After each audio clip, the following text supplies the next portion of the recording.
A gente está vivendo um período, um feriado, né, que é conhecida como uma das festas populares mais conhecida no mundo, que é o Carnaval.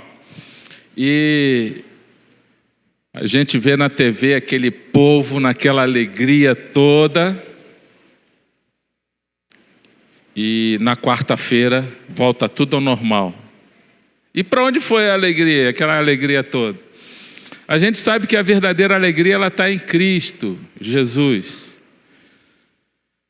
E que o restante é passageiro, porque só Deus pode realmente preencher esse vazio, essa carência do ser humano. Só Ele mesmo. E o ser humano sem Deus, essa alegria ela é passageira e no final se torna cinzas, porque essa esperança, ela é muito pobre, essa esperança sem Cristo, ela não consegue alimentar a alma do ser humano, então ele tenta buscar isso de certa forma em outras coisas, numa festa passageira, bens materiais, relacionamentos, mas nada disso alimenta a alma do ser humano. Só Deus, em Cristo Jesus, consegue entrar na nossa alma, realmente ir lá no nosso coração, na nossa alma, e alimentar o nosso espírito. Nós precisamos lembrar disso. Por isso que Jesus fala lá em Mateus 28, Mateus 11, de 28 a 30, né? Venham a mim todos que estão cansados e sobrecarregados, e eu darei descanso para a sua alma. Só Jesus pode realmente alimentar uma alma e realmente dar a verdadeira alegria. Só Ele. Por isso que é um fruto do Espírito Santo, a alegria. Lá em Gálatas 5:22, você vê ali a alegria como um fruto do Espírito Santo. É essa alegria verdadeira que é só em Cristo Jesus. A gente está falando no acampamento dos jovens sobre o tema inabaláveis. Lá no acampamento da família, no Recanto do Marista, também relacionado à superação. E isso está relacionado tudo à nossa fé em Cristo. E essa fé que produz essa confiança, essa alegria no Senhor. A salvação não é por obras, não é por aquilo que a gente faz. Não fique pensando que você vai ser salvo por aquilo que você faz. Não há nada que a gente faça ou venha fazer que vai merecer salvação. A gente não tem capacidade disso. A Bíblia diz em Efésios 2, 8 e 9, que a salvação é pela graça de Deus. Diga, graça. Mediante a nossa fé. Precisa ter fé. É a única coisa que Deus pede. Ele fala assim, eu só preciso que você creia nisso. E crer está relacionado à fé. É crer no invisível. Fé é crer no invisível. E ele diz, é pela graça mediante a sua fé. Não é por obras, por aquilo que a gente faz. Se eu servir mais a Deus, então eu vou ser salvo. Não é isso. Não há nada que a gente faça que mereça a salvação. A salvação está totalmente centrada em Cristo, não em nós. A única coisa que Ele pede é que a gente creia nisso. E o crer está relacionado à fé. É você crer naquilo que você não vê. É ter uma certeza daquilo que você espera.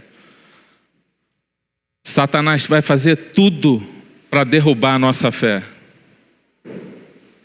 Ele vai querer fazer tudo para desviar a gente do caminho verdadeiro, que é através da fé. Quantas pessoas já se desviaram da fé? Quem já viu aí um irmão, uma pessoa desviada da fé? Você deve conhecer alguém. Meu pai se desviou da fé com 18 anos. Nunca mais ele voltou para Jesus. E a minha sogra, que já é falecida, também se desviou da fé, ainda jovem. E mesmo ela crendo em Jesus, o meu pai disse que crê em Jesus, ele nunca mais conseguiu voltar para a igreja. Satanás armou uma cilada para fazer com que a pessoa cresce só numa parte da Bíblia, mas desprezasse todas as outras. Eles continuam crendo em Jesus, do jeito deles, muitos que se desviaram, mas não querem mais saber de igreja, não querem mais saber de compromisso e de comunhão com os irmãos, né? Se decepcionaram de alguma forma. Na época, meu pai conta que era tão rígido na igreja, que ele estava indo para ir para o culto, e ele parou no meio do caminho para assistir um jogo de futebol. Ele era jovem, ele tinha uns 16 anos, 17 por aí. E algumas pessoas da igreja viram. Naquela época era muito rigoroso, era um rigor muito grande. E algumas pessoas da igreja viram: olha, como pode um jovem parado para assistir futebol, indo para a igreja? Isso é uma heresia, isso é... E aí alguns chamaram ele quando ele chegou na igreja e brigou com ele, e ele ficou muito chateado, né? Mas na verdade, qual é o pecado nisso?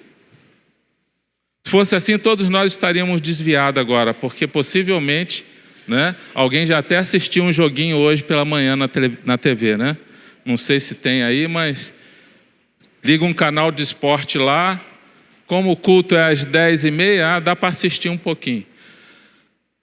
Mas na verdade não é isso que é importante.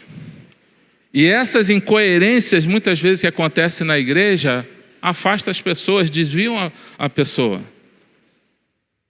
Desviam a pessoa da verdade, que é Jesus Cristo. O foco está em Jesus, a fé está em Jesus. Claro que a igreja tem que estar voltada totalmente para esse foco. Por isso, então, eu quero falar sobre esse tema, guardar a nossa fé. Porque o apóstolo Paulo fala isso. Tem um versículo que ele diz aqui: combati o bom combate, terminei a corrida, guardei a fé. Está em 2 Timóteo 4:7. Quando eu leio esse versículo, eu percebo já aqui. Então a vida cristã é um combate, é uma guerra. E ele compara também a vida cristã com uma corrida. A vida cristã é comparada a uma corrida e a uma guerra. E ele já, no final da vida dele, ele declarando que ele guardou a fé. Então a gente quer aprender a guardar a nossa fé. Nós temos que guardar a nossa fé. Se ele está falando sobre guardar a fé, é porque a gente pode perder. Você pode perder a fé, eu posso perder a fé se eu não vigiar, se eu não cuidar. Fé está ligado à razão, a entendimento. Por isso que a Bíblia diz em Romanos 10:17, que a fé vem pelo ouvir, pelo conhecer a palavra de Cristo. Então fé está ligada a entendimento, a uma razão que você precisa, de forma coerente, entender aquilo ali e crer, entender a palavra de Cristo, entender a palavra de Deus, para você poder crer. E isso está ligado à razão. Fé está ligado diretamente à razão do ser humano, porque precisa de entendimento. Agora, existem algumas coisas que afetam a nossa razão. Quer ver uma coisa que afeta a nossa razão? Circunstâncias, emoções, sentimentos, tudo isso afeta a razão. Um exemplo, 1 Reis 19, profeta Elias. No capítulo anterior, ele confronta 450 profetas de Baal, faz descer fogo do céu, detona com os caras lá, tá? Deus manifesta milagres, os caras morrem, tudo queriam matar o profeta Elias, quem morreu foram os profetas de Baal. A rainha Jezabel ficou com muita raiva, queria matar o profeta Elias. No capítulo seguinte você vê o profeta Elias fugindo de uma mulher. No anterior, ele está enfrentando 450 homens e vence. No capítulo seguinte, ele foge, desesperado, com medo da rainha Jezabel, cai em depressão no deserto, entra numa caverna, pede para morrer. Deus, eu quero morrer, a minha vida não serve mais, eu já cumpri a minha missão. A fé dele despencou, do 100% caiu para 0 e pediu para morrer. Isso acontece com o ser humano. Circunstâncias, emoções, sentimentos afetam a nossa fé. E muitas vezes Satanás pega uma situação dessa, uma frustração, uma decepção, um momento difícil, seja um momento de enfermidade, seja uma dificuldade financeira, um problema com o filho, um problema relacional na família, conjugal. Isso afeta as emoções, os sentimentos, e o inimigo se aproveita muitas vezes disso para derrubar a nossa fé, achando muitas vezes que Deus não foi suficientemente amoroso, poderoso para resolver o meu problema. Por isso, então, a gente precisa guardar a nossa fé. E quem escreveu esse versículo aqui, combati o bom combate, terminei a corrida e guardei a fé, olha o que esse homem passou, o apóstolo Paulo. Vou ler só uma experiência que ele teve. Algumas, quando ele escreve Coríntios 11, 23 e 27. 2 Coríntios 11, 23 e 27. Fui encarcerado muitas vezes, fui açoitado, mas severamente exposto à morte repetidas vezes. 5 vezes recebi dos judeus 39 açoites. 3 vezes fui golpeado com varas. 1 vez apedrejado, 3 vezes sofri naufrágio. Passei uma noite e um dia exposto à fúria do mar. Estive continuamente viajando de uma parte a outra. Enfrentei perigos nos rios, perigos de assaltantes, perigos dos meus compatriotas, perigos dos gentios, perigos na cidade, perigos no deserto, perigos no mar, perigos dos falsos irmãos. Trabalhei arduamente, muitas vezes fiquei sem dormir, passei fome e sede, e muitas vezes fiquei em jejum, suportei frio e nudez. E para fechar, Deus colocou nele um espinho na carne, que ele orou 3 vezes e não conseguiu tirar. Era como um demônio que esbofeteava ele. E no final esse cara morre em Roma decapitado pelo imperador Nero, que foi um imperador extremamente mau. A Bíblia não relata isso, mas a história relata isso. E esse cara, tudo que ele passou, ele guardou a fé dele. Então ele é um exemplo para nós. E nós temos vários outros exemplos na Bíblia que nós vamos ver depois. Mas Jesus nos alerta sobre o que pode derrubar a nossa fé, que eu quero chamar aqui de ladrões da fé. Ele fala isso, sobre esses ladrões da fé, na parábola do semeador. Está ali, esses ladrões da fé.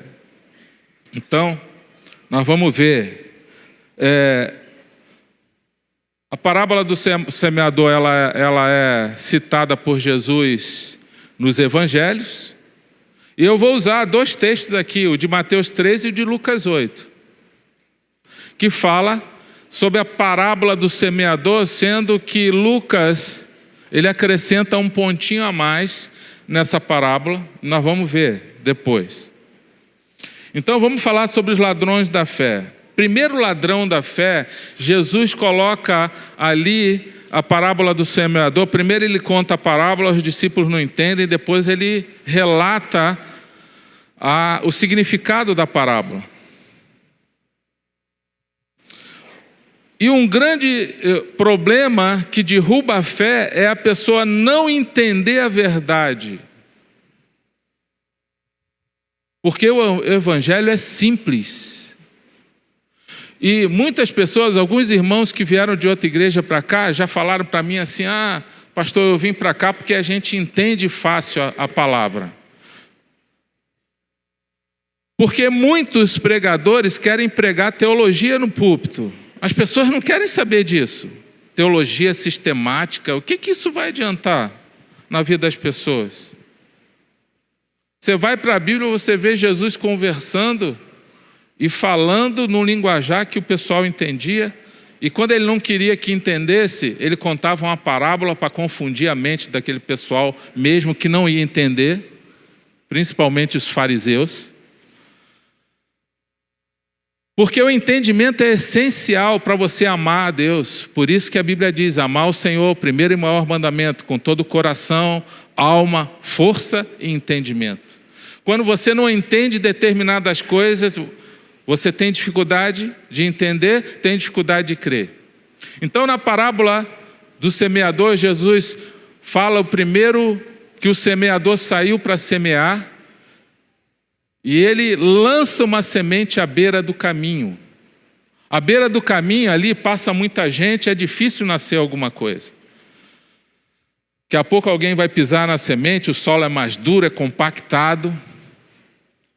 Vai ser difícil nascer alguma coisa. Vai ser difícil nascer alguma coisa num coração sem entendimento. Por isso que você precisa estudar a palavra. Cada vez já aconteceu comigo uma coisa interessante, principalmente na leitura do livro de Apocalipse. Eu lembro quando a primeira vez que eu li o livro de Apocalipse, eu não entendi nada. Eu falei: Deus, não tem propósito esse livro, eu não entendi nada, não gerou nenhuma fé no meu coração. Aliás, eu não quero mais saber desse livro. A segunda vez que eu li, já no primeiro capítulo, já me chamou a atenção uma palavrinha, sabe qual foi? Que diz ali, que só em você ler o livro de Apocalipse, você já está sendo abençoado.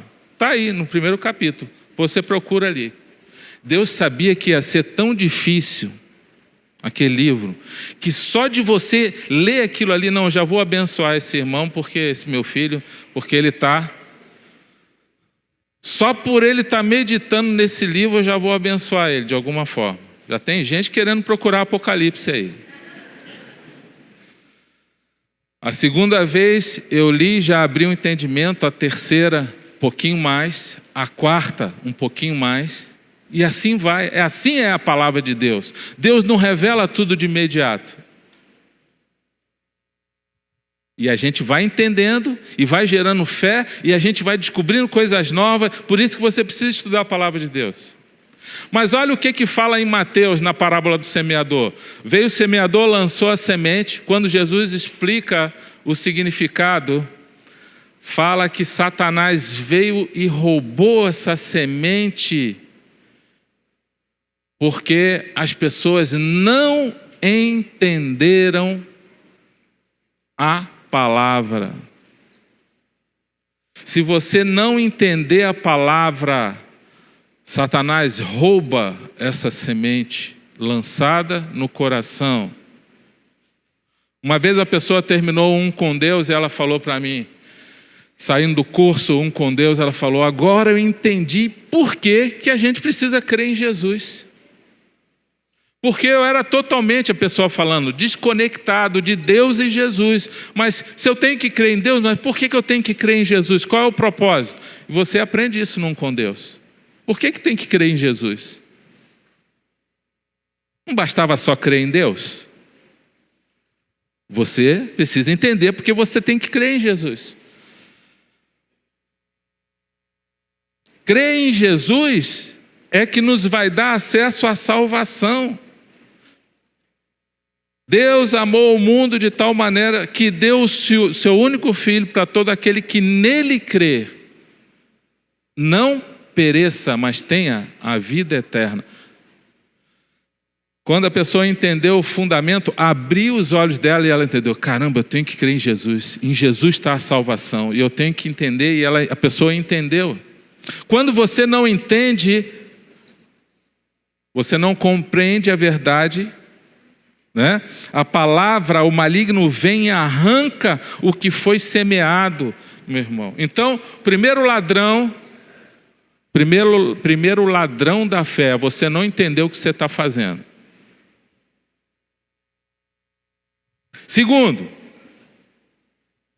Segundo ladrão da fé, são as dificuldades, porque elas afetam as nossas emoções, que afetam a nossa alma, afetam o nosso sentimentos. As circunstâncias afetam a nossa fé, podem afetar a nossa fé. Por isso, Jesus conta em Mateus 13 que a segunda semente ela foi lançada num solo pedregoso, cheio de pedras. E logo quando sai o sol, ela brota ali, mas a raiz não consegue penetrar no solo. E ele compara esse sol, quando ele explica a parábola, ele diz aí, visto que não tem raiz em si mesmo, permanece pouco tempo. Quando surge alguma tribulação ou perseguição por causa da palavra, logo abandona. Então, recebe a verdade e quando vem as dificuldades, uma prova, a pessoa desanima porque ela não resiste. Sabe por quê? Porque não tinha profundidade. Como que você vai adquirir profundidade na palavra? Primeiro, entendendo ela, conhecendo, que foi a primeira semente. Você precisa conhecer, entender a verdade. Se você não entender, vai ficar superficial. Uma fé superficial é uma fé que não dura. Primeira dificuldade, a pessoa sai fora.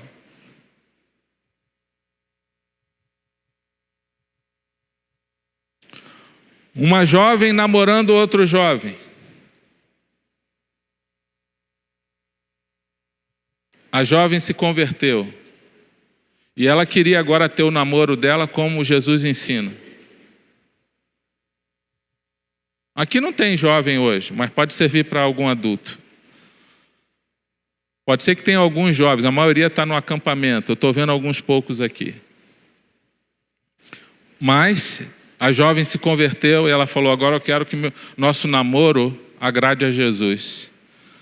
Aí o cara falou: sim, mas como é que vai ser esse negócio? Ah, vai ser assim, a gente vai namorar assim, assim, assim, assado. Não vai ter mais essa intimidade toda, tá? Como era antes, porque agora eu quero um compromisso com Deus e eu quero agradar a Deus primeiro. Aí o jovem falou assim: ah, então eu vou fazer aquilo que a gente fazia antes com outras aí. Falou na cara dela. Ela ficou com medo de perder o namorado. O que ela fez? Recuou na decisão dela. Ela falou, resumindo, tá? Entre idas e vindas, ela falou: ah, poxa, não quero perder ele. Deus, ele é tão bom para mim e tal, mas, Senhor, eu quero então, o Senhor me perdoe, eu vou fazer o que ele quer para não perder ele. Só que ela cedeu e no final da história, o que aconteceu? Ele desmanchou o namoro com ela. Porque é exatamente o que Deus faz em algumas situações. Não vou generalizar, mas em alguns casos acontece isso. Ela foi provada, mas ela cedeu e essa pessoa se afastou de Deus. Decepcionada, frustrada, porque que Deus tirou o namorado dela, o noivo dela? Por que Deus tirou? Olha, em alguns casos, Deus tira antes mesmo, para poupar um estresse lá na frente. Porque Deus já vê lá na frente, Deus tira antes para não ter que tirar depois de casado. E sofrer mais ainda, às vezes com um filho. Deus mostra para a gente aqui, nessa passagem, que a provação pode ser um ladrão da fé. Terceiro, o terceiro, ele fala num versículo, terceiro, quarto e quinto. São aquela semente que caiu nos espinhos, e esses espinhos, eles funcionam como sufocam, os espinhos sufocam a semente e não deixam ela crescer. Então vamos ver o que Deus fala que sufoca a fé das pessoas. Diz aí: eles ouvem a verdade, a palavra, seguem o caminho, começam a seguir, mas são sufocados por três coisas: preocupações, riquezas e prazeres da vida. Foi o exemplo que eu citei anteriormente. Preocupações sufoca a fé. Pessoa extremamente preocupada, exageradamente. Eu não estou falando de uma preocupação normal que o ser humano tem que ter. Mas eu estou falando daquela preocupação que gera uma ansiedade. Uma ansiedade pode se tornar uma ansiedade crônica generalizada, que pode se tornar uma síndrome do pânico, que está relacionada à depressão, e tem uma série de estudos sobre isso aí. Essa falta de domínio da mente pode levar a pessoa a se desviar da fé. E sufoca a fé dela de tal maneira, por quê? Porque aquele excesso de preocupação faz ela duvidar de Deus até de forma inconsciente. Ou seja, o meu excesso de preocupação quer dizer que eu não confio que Deus vai cuidar dessa situação, eu não confio que Deus está no controle, eu não confio que Deus possa resolver isso por mim, eu não confio que isso vai passar, e isso vai se tornando crônico na vida da pessoa e a fé dela vai embora. Só que a Bíblia diz: sem fé é impossível agradar a Deus. Porque aqueles que buscam a Deus precisam crer que Ele exista e que recompensa aqueles que o buscam. Está lá em Hebreus 11:6. Preocupações. Você é uma pessoa muito preocupada, ansiosa demais, você tem que vigiar. A Bíblia diz: não andeis ansiosos por coisa alguma, mas em tudo pela oração e súplicas, e com ação de graça, ou seja, agradecendo a Deus. Apresente seus pedidos a Deus, e a paz de Deus, que excede todo entendimento, guardará os seus corações e as suas mentes em Cristo Jesus. Meu irmão, o melhor remédio para ansiedade, para preocupação, Deus está falando aqui, é a oração. Não andem ansiosos com coisa alguma.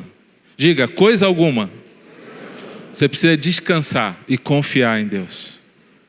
Satanás sabe dessa fragilidade nossa.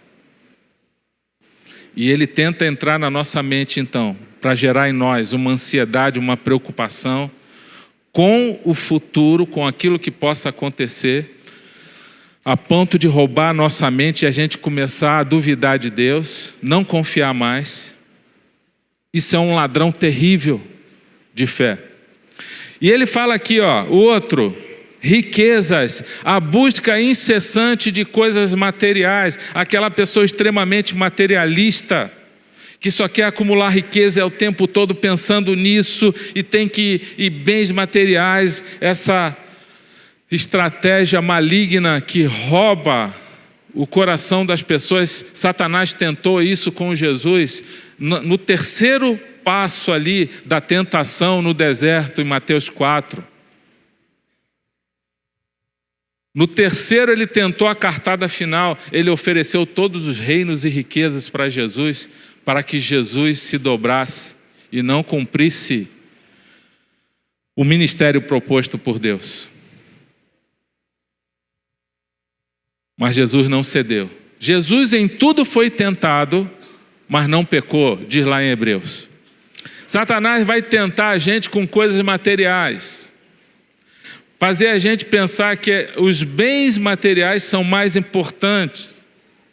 Satanás vai querer colocar na nossa mente o desejo de ter aquilo que não é nosso, que se chama roubo. O ter o desejo ainda não é roubo, se torna roubo, corrupção, quando aquilo realmente é feito e se configura o ato em si. Satanás vai querer fazer você trabalhar até você não aguentar mais e colocar o trabalho como uma prioridade na sua vida para ignorar a sua família, sua mulher, seus filhos, para se distanciar emocionalmente dessas crianças, para elas terem problemas emocionais por causa da ausência de paternidade. Nós vamos falar nisso domingo que vem, sobre essa ausência de paternidade, no CENIB. As consequências que podem surgir fruto disso aí. Olha, Satanás, ele é um perito estudioso do comportamento humano. A Bíblia chama ele de astuto, justamente para querer derrubar com o ser humano e com a fé. Por isso que Paulo falou que ele guardou essa fé, ele sofreu tudo aquilo, mas ele conseguiu guardar até o final. E o que a gente precisa fazer? Guardar a nossa fé.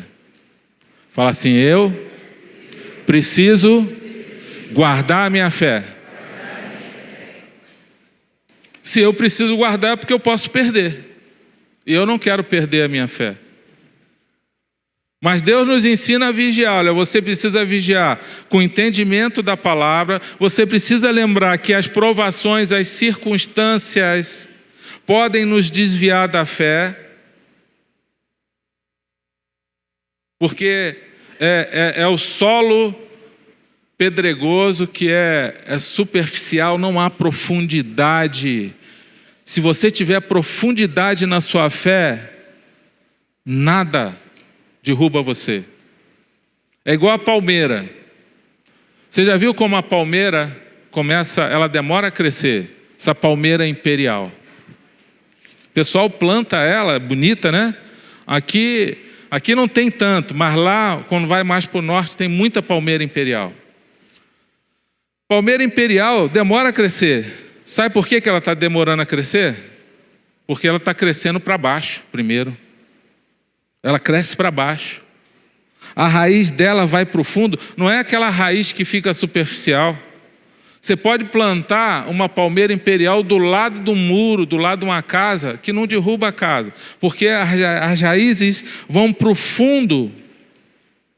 Sabe por que vai para o fundo? Ela está crescendo por baixo primeiro? Para quando vier o vento forte, não derrubar ela. A vida cristã é assim. A gente precisa crescer na verdade, na palavra, na essência realmente da verdade. Porque senão vai vir isso aí, preocupação, vai vir o desejo por coisas materiais e de repente a tua fé é superficial e daqui a pouco cai. Por isso que, meu irmão, as experiências com Deus nos ajudam muito isso. Quando você percebe que o nome de Jesus ele é poderoso, que ele vence o mal, que ele é poderoso porque ele é o Criador, que os demônios se sujeitam a ele. Quando você começa a ter experiência com Deus, essas experiências vão somando aquilo que é a sua fé, as respostas de oração. Isso vai alimentando a sua fé, e isso tudo vai te enriquecendo por dentro. E são como raízes da palmeira imperial, que vão para baixo, e você sabe a quem você tem servido. Paulo falou, Eu sei em quem tenho servido. Jó falou a mesma coisa. Eu sei que o meu Redentor vive e um dia ele vai se levantar em meu favor. Tudo que Jó sofreu. Mas ele tinha uma certeza no coração dele, em quem ele estava crendo. Satanás quer nos roubar essa certeza, para nos desviar da fé. Ele diz aqui ainda, prazeres da vida, que também está relacionado à riqueza. Não, eu tenho que pensar, não vou pensar em Deus, não. Eu tenho que pensar só naquilo que a vida pode me oferecer, nos prazeres da vida, porque essa coisa hedonista da cultura ao prazer, isso entranhou na igreja de Cristo. E inclusive fez as igrejas serem materialistas. Igrejas que falam só em dinheiro e dinheiro e dinheiro o tempo todo. Como se fosse o foco do evangelho o dinheiro. Como isso sufocou a fé das pessoas, como isso afastou as pessoas do evangelho. Fui convidar uma pessoa para vir na nossa igreja, ele não sabia que eu era o pastor da igreja, porque eu não falo. Uma vez veio um cara aqui, que eu convidei, ele falou, ué, cara, tu é o pastor da igreja, por que você não falou? Eu falei, não, porque se eu falasse aí que você não ia mesmo. Aí eu convidei uma pessoa para ir na igreja, vim na igreja, primeira pergunta que ele fez, viu, a tua igreja é aquelas que pegam o dinheiro do pessoal? Aí tem que ter paciência para explicar, né? Não, olha só, a igreja... isso aí é bíblico, a igreja ela se mantém através das ofertas, dízimos das pessoas e tudo. Expliquei essa parte para ele. Mas lá no culto ninguém vai pegar o teu dinheiro. Pode ficar, ninguém vai pedir. Né? E ele veio num dia e no outro... ele não veio no domingo seguinte, no outro a gente estava fazendo aquele momento de gratidão das ofertas. E eu vi ele sentado lá atrás. Eu falei, caramba, a gente nunca fala em dinheiro, o cara veio logo no dia. Eu pensei que ele viesse no domingo seguinte, né? Ele falou, cara, tu falou em dinheiro e tu ainda era o pastor, por que você não falou? Né? Mas isso acontece, mas na verdade a gente não pediu dinheiro a ninguém, a gente só agradeceu. Aí eu falei, você viu que a gente só agradeceu lá as ofertas, né? Mas eu entendi, né? Ele falou, eu entendi. Não, a gente só agradece para lembrar a Deus também, lembrar as pessoas, a generosidade é algo que vem do coração de Deus. E a gente precisa lembrar aquilo que é importante. Para a gente aprender. A Bíblia diz que o generoso prosperará. Vamos repetir isso? O generoso prosperará. Está lá em Provérbios 11, 24, 25. A gente quer ensinar as pessoas a serem generosas, porque a gente quer que o povo de Deus seja próspero. Esse é o princípio de Deus. A bênção financeira passa por 3 princípios importantes, a prosperidade financeira na vida das pessoas. A gente ensina isso no curso de finanças. Primeiro, trabalho. Segundo, boa administração. Terceiro, generosidade. É o tripé da prosperidade financeira, trabalho diligente, boa administração e generosidade. Então a gente tem que ensinar para a igreja. Agora, fazer disso a razão da sua vida, o foco, está errado, não pode ser o foco.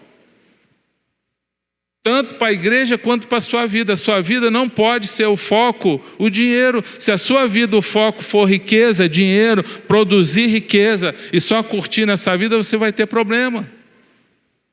A Bíblia diz que o Senhor nos dá capacidade para produzir riqueza que vai gerar provisão para nós.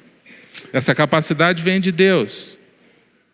Ótimo, bom, mas o Senhor interfere no processo. E o Senhor faz o sobrenatural acontecer. Quantos testemunhos a gente ouve de pessoas?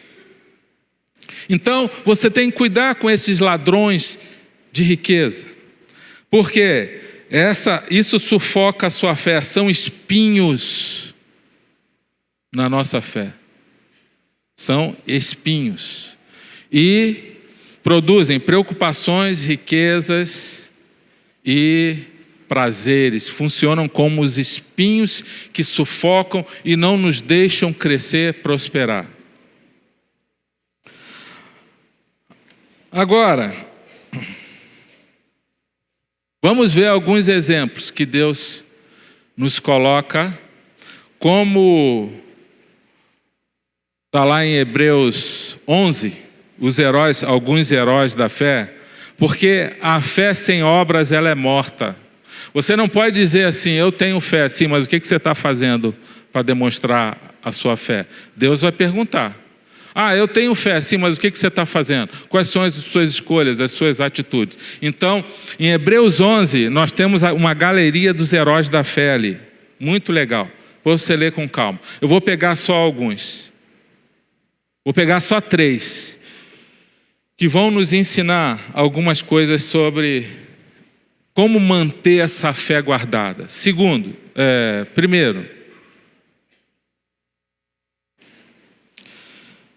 Primeiro que nos ensina a ter uma fé firmada no Senhor é Noé. Diz aí. Pela fé, Noé, quando avisado a respeito das coisas, está lá em Hebreus 11, tá?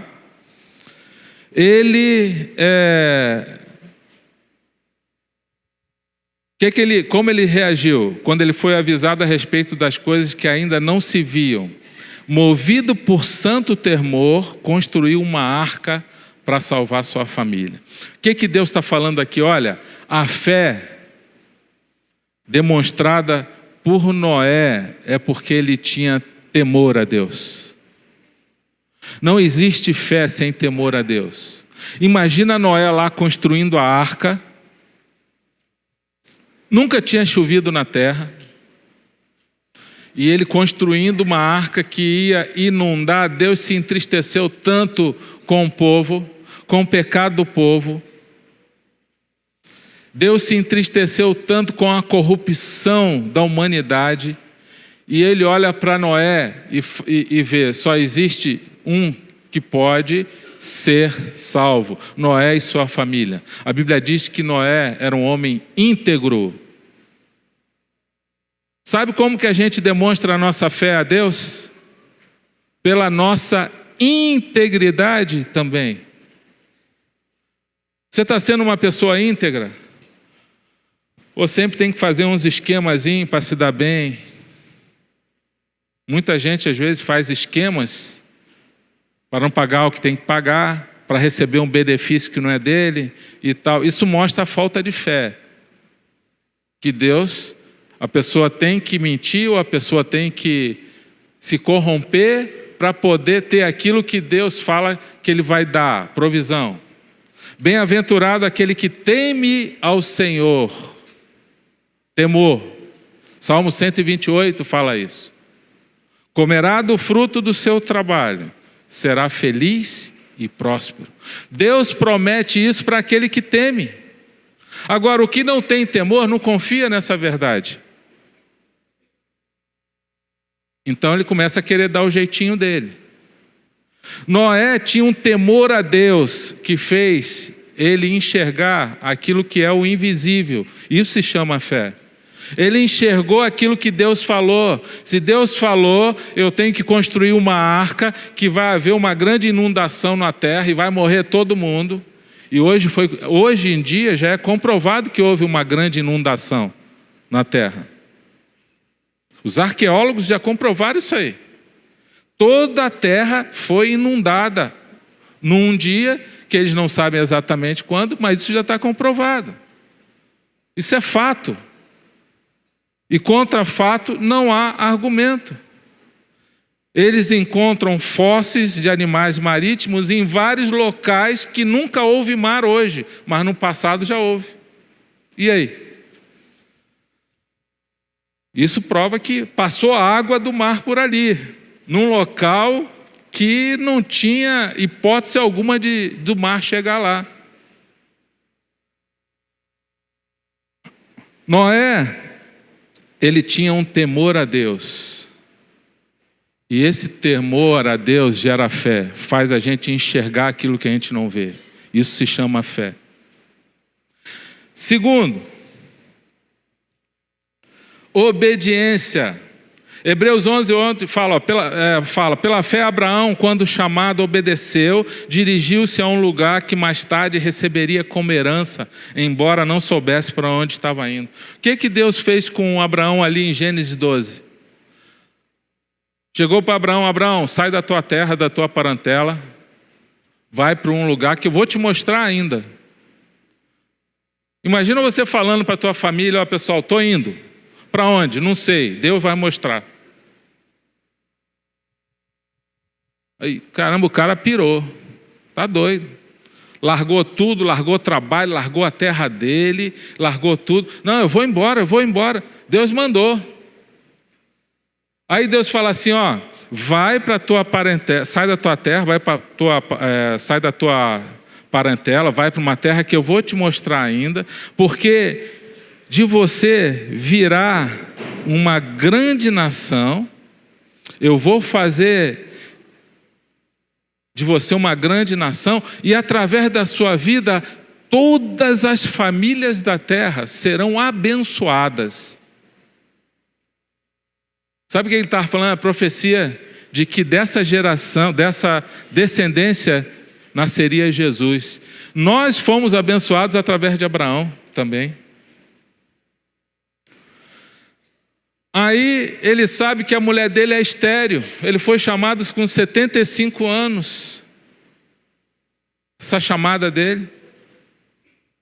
Sara era estéril.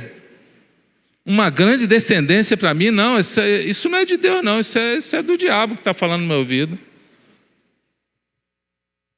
Não é possível. Não é possível. Por quê? Porque isso não é de Deus, porque a Sara é estéril. Como é que de mim vai vir uma grande descendência e que todas as famílias da terra vão ser abençoadas? Mas mesmo assim ele saiu. Por isso que Abraão é considerado o pai da fé. Abraão, mesmo as circunstâncias não cooperando com aquilo que ele ouviu, largou tudo, largou a terra dele, largou todos os amigos dele, a mulher dele era estéril, e ele creu numa promessa. Meu irmão, fé é isso, é você crer naquilo que você não vê. Você enxerga com os olhos da fé. Você não olha para um lado, olha para o outro, nada é favorável. Mas porque Deus falou, você crê. Por que muitos de nós, às vezes, não têm experiências com Deus? Porque a gente duvida. Duvida do poder do nome de Jesus, duvida daquilo que Deus fala que vai acontecer, e sem fé ninguém pode agradar a Deus. Deus trabalha com fé, com crença. É a expectativa de Deus por nós. Ele fez a obra, ele fala assim: agora eu quero que vocês creiam, porque sem fé é impossível agradar a Deus.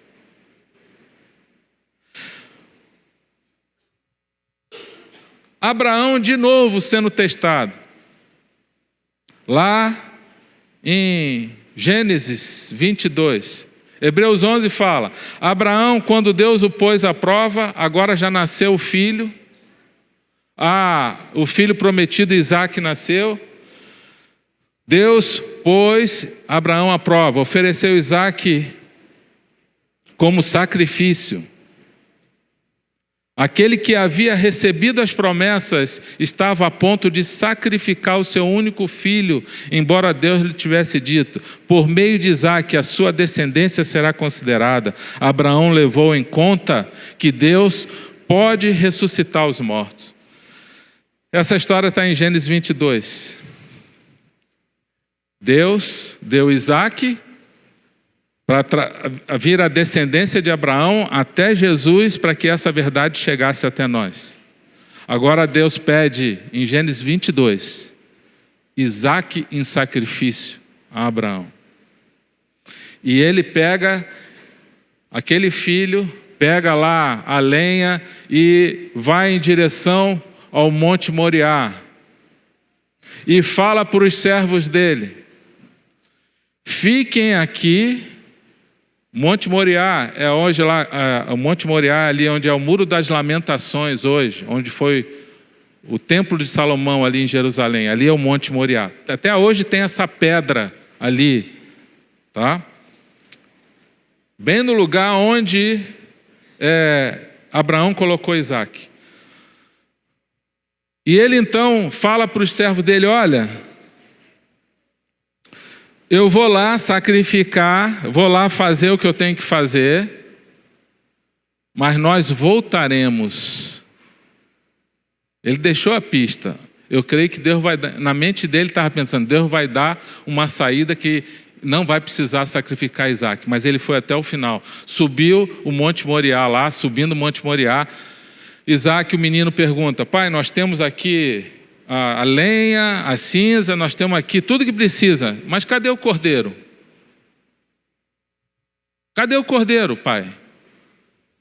Ele não falou: filho, vai ser você mesmo. Ele não falou isso. O que Abraão falou? Quem é que lembra?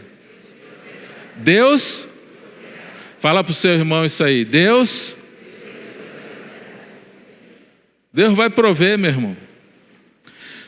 Sabe o que é isso? Fé. Fé é confiar na provisão de Deus. Talvez você esteja desesperado aqui. Você precisa ouvir essa verdade. Deus proverá. Chegando lá, quando ele vai sacrificar Isaque, o Senhor manda parar, o anjo manda parar e fala: Abraão, você já mostrou o quanto você crê em mim, o quanto você me ama e quanto a sua fidelidade já foi demonstrada. E já proveu o cordeiro que estava lá preso nos galhos. E ele foi lá e fez então o sacrifício. Meu irmão, Deus sempre vai na hora. Quantos testemunhos eu já ouvi ali de pessoas que na hora Deus proveu e tirou ela daquela situação. Seja financeiro, seja nos relacionamentos. Porque o nosso Deus é assim. Ele vai testar a nossa fé. E Ele quer ver exatamente isso, essa confiança total. Diga, confiança total. Não é uma confiança assim, eu acho que vai dar certo, mas se não der, eu tenho aqui um jeitinho que eu vou dar, se Deus falhar. Claro que Deus quer que a gente seja previdente. Tem vários versículos que falam desse planejamento, dessa ser uma pessoa prevenida e tudo mais. Mas isso não pode anular a nossa fé. Achando que Deus não vai conseguir resolver aquilo que o povo dele precisa. Confiança total começa com uma entrega de coração total a Deus.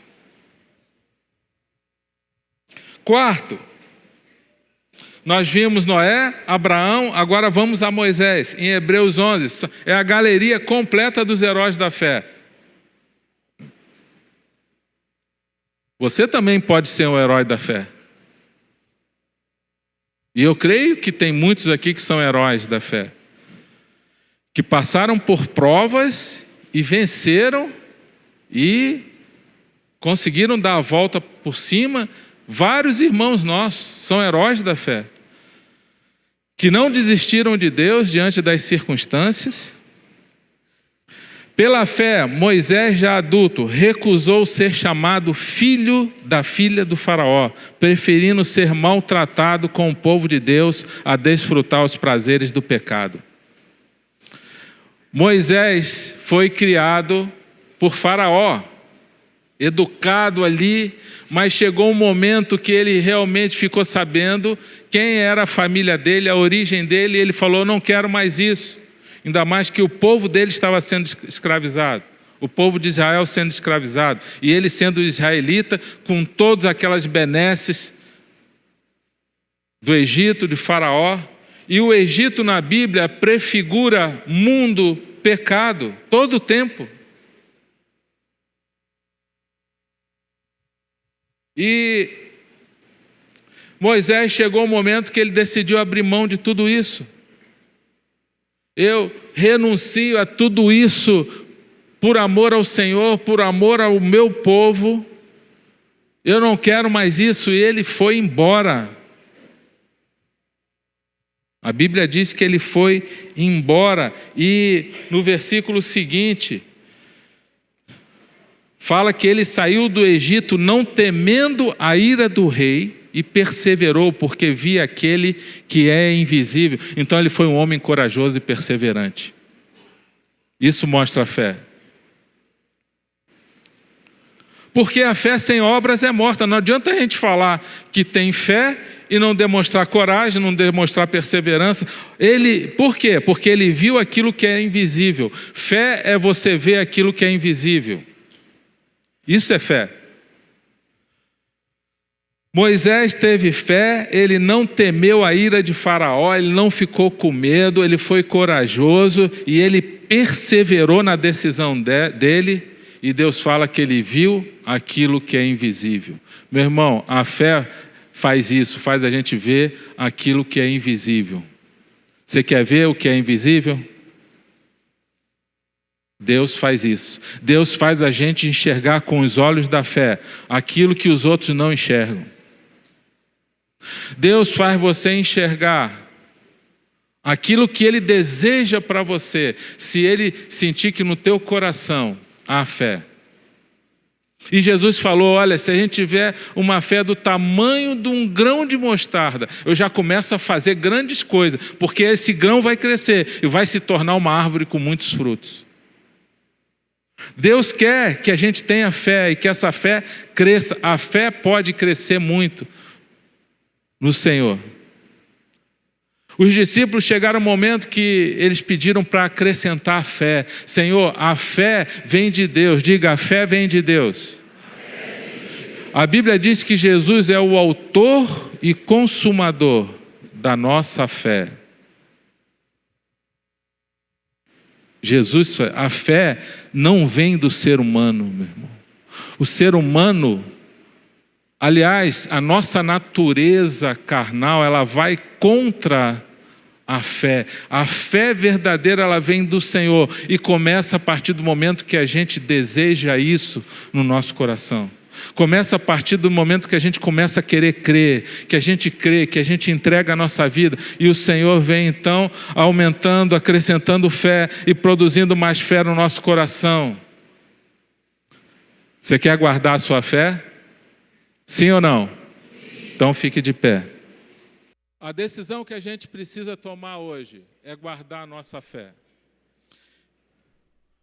Para você ser uma pessoa inabalável na fé, você precisa guardar a sua fé. E isso tudo começa com uma decisão. Começa com atitude, porque a fé sem obras, ela é morta. E se você está hoje aqui, está com a sua fé desanimada, ou é hora de falar: Senhor, eu quero fazer igual os discípulos. Eu quero pedir: Senhor, acrescenta-me fé, porque o Senhor é o autor dessa fé. O Senhor pode consumar essa fé na minha vida. Eu quero pedir, Senhor, que essa fé no meu coração seja aumentada. E quando começa a produzir fé no nosso coração, começam a se manifestar atitudes e decisões que agradam a Deus, porque a fé sem obras, ela é morta. Talvez você esteja à espera de um milagre do Senhor, mas o maior milagre que Deus quer fazer em nossa vida é a salvação. E a salvação, só há um nome que pode nos dar: Jesus Cristo. Ele é o nosso Salvador. E se você exercer a sua fé, em Jesus, crê que Ele morreu na cruz, que Ele ressuscitou para te salvar, a Bíblia diz, Deus promete que você será salvo. A sua fé só vai crescer a partir do momento que essa primeira decisão for tomada. Então eu quero te dar a oportunidade, se você está aqui hoje e não entregou a sua vida a Cristo, hoje você sair daqui com essa decisão, que Jesus é o teu Senhor, o seu Salvador, e que nada pode nos separar do amor de Deus em Cristo Jesus. Fecha teus olhos todos, por gentileza, fechem os olhos. Se você está aqui hoje e deseja entregar a sua vida ao Senhor Jesus de todo o coração e convidar Ele para ser o seu Senhor e Salvador, para Ele entrar na sua vida, levante sua mão bem alta, eu quero orar por você. Isso, levante, bem alto, não tenha vergonha não. Amém, pode baixar. Eu também quero orar, se você estava afastado e se desviou e está voltando para os caminhos do Senhor, decidiu hoje guardar a sua fé a partir de hoje. Se você deseja essa oração também, eu quero orar por você. Há alguém que estava afastado e decidiu hoje voltar para os caminhos do Senhor hoje, mas frequentava a igreja e hoje quer voltar. Seu lugar é a casa de Deus, a igreja de Cristo. Há alguém? Levante seu braço, nós vamos agradecer. Você que estava afastado, você também pode baixar. E você que está na igreja, mas tua fé está pequena, teu coração está endurecido. O que está acontecendo? Isso pode acontecer.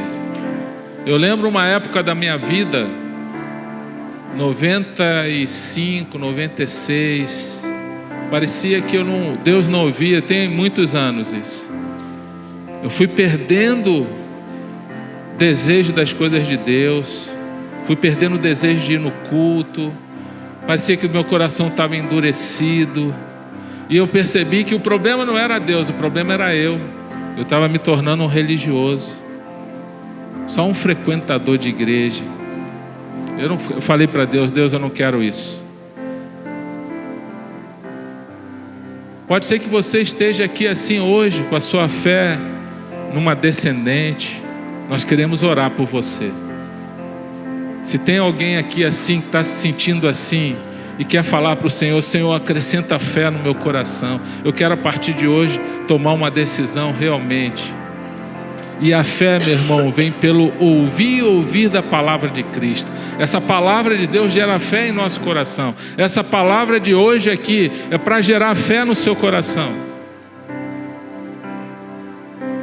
O que Deus é capaz de fazer por nós. Então, se você precisa dessa oração, levante sua mão bem alto. Se você está meio desanimado na fé, não tenha vergonha não. Eu sei o que é isso, eu já passei por isso. Não tenha vergonha. Nós vamos clamar ao nosso Deus Todo-Poderoso. Pode baixar sua mão, nós vamos orar. Pai, nós te louvamos, agradecemos pelos nossos irmãos, todos que estão aqui nesse culto, pela casa de Deus que o Senhor chama a igreja, não paredes, portas, telhado. Isso não é a casa de Deus, mas a casa de Deus, Senhor, somos nós, onde o teu Espírito habita. Nós somos a tua casa, Senhor. Nós pertencemos ao teu reino, um reino que foi conquistado por amor, pelo teu amor por nós. Nem mesmo merecendo, nós somos merecedores. O Senhor foi capaz de ir para a cruz e se entregar para morrer no nosso lugar, para um dia podermos estar com o Senhor na eternidade, para onde um dia nós iremos. Mas por isso, Senhor, nós estamos aqui ainda. Enquanto isso, estamos aqui e precisamos de Ti. O Senhor promete que o Senhor é o autor e consumador da fé. Vários irmãos aqui chegaram à conclusão que precisam mais de fé. O O Senhor conhece o coração de cada um. E nós queremos interceder por eles.